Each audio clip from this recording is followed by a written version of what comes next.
आमच्यासाठी थोडं नवीन म्हणायला काही हरकत नाही की पहिल्यांदाच एक विनोदी चित्रपट आमच्या जनरेशननी एक फिमेल डिरेक्टर साकार करते आणि तिने अख्खीच्या अख्खी वेडी टीम घेतलेली आहे. ह्या दोघांनी ते अग्री केलेलं आहे की ती लोकं वेडी होती. कसं हँडल केलात आणि कसा केलात? हँडल करणं खूपच सोपं होतं. हँडल करणं काही प्रॉब्लेम नव्हता, कारण मी 30 वर्ष इंडस्ट्रीत आहे आणि बरेच चित्रपट केले आहेत आणि ह्या लोकांना सगळ्यांना ते माहीत होते आणि हे लोकं तर लहान होती मला वाटतं जेव्हा मी इंडस्ट्रीत आले. That was not the criteria. Film अगदी वेडी फिल्म आहे आणि मी नॅशनल अवॉर्ड विनर असल्यामुळे इतके अवॉर्ड्स घेतल्यामुळे एक थोडंसं दडपण असायचं सिनेमा करताना. पण ह्या सिनेमा करताना मी ते दडपण काढून टाकलं होतं. मला ना मॅड फिल्म बनवायची होती आणि एन्जॉय करायचं होतं. तर नेहमी स्क्रिप्टमध्ये कास्टिंग खूप परफेक्ट असतं आणि तसंच झालं आहे. सगळी टीम जी होती आणि फक्त फिल्म आय वॉज इन्सिस्टंट की स्क्रिप्टवर खूप काम झालं होतं आणि खूप आधी लिहिलेली स्क्रिप्ट होती, त्याच्यात चेंजेस केले होते. शिरीषनी कुठेतरी एक निरागस कॉमेडीचा तो धागा खूप छान पकडला होता. का माझी अट होती की मला अश्लील चित्रपट नाही बनवायचा होता.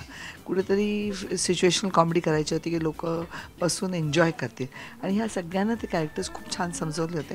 त्यांनी ते पकडले, कारण प्रत्येक कॅरेक्टर वेगळे आहे. मकरंदचं कॅरेक्टर एक भाबडा मामा जो भाच्याला उच्च प्रेमात असतो आणि त्याला असं वाटतं आपण विधवा बहिणीला आणि भाच्याला आपण जगात ते सगळे चूक आणि आपण गरीब का जन्माला आलो, तर आपण थोडंसं टोपी लावली तर काय फरक पडतो. आणि त्याच्यात तो कसा फसतो, पण त्याच्यातनं तो कसा बहिणीपासून लांब होतो, बहीण वारते, एकटा अनाथ भाचा कसा मोठा होतो.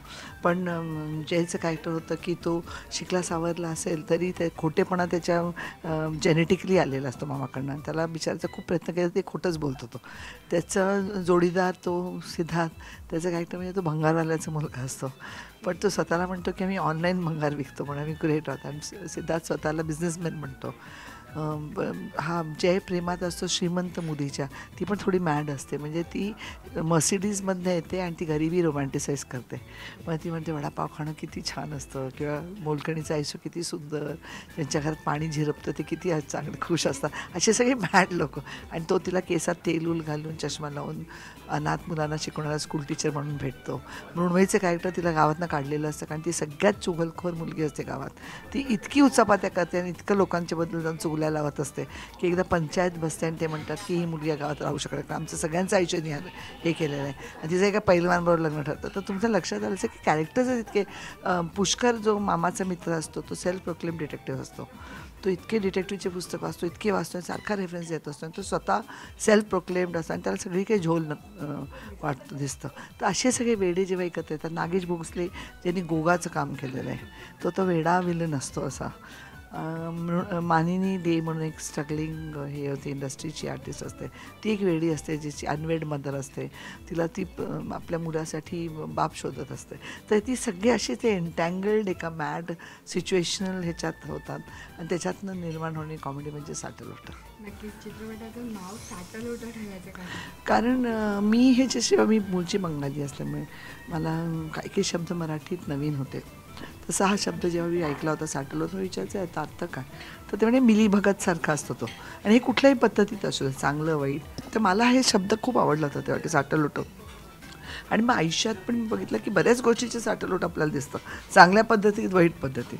तर जेव्हा फिल्मचं स्क्रिप्ट लिहिली गेली तर टायटलमध्ये विचार करत होता, मला लक्षात आलं की सगळ्यांबरोबर साटलोट आहे, पण एक वेगळ्या पद्धतीने पण आहे आणि सगळं खोटं आहे. म्हणून आम्ही हे टायटल ठेवलं साटलोट पण सगळं खोटं. शुभेच्छा. 5 जूनला चित्रपट हो. आता कशी फीलिंग नर्वसनेस आहेच, कारण खूप गॅपनंतर मी विदाऊट माय हजबंड फिल्म करते. पण अशी एक हात जोडून विनंती ऑडियन्सला की प्लीज जितकं माझ्या आधीचे चित्रपट तुम्ही लोकांनी बघून मला इतकं प्रेम दिलं ते एकदा परत या थिएटरमध्ये, आम्ही तुम्हाला लेट डाऊन नाही करणार. Thank you so much. Thank you so much. Thank you.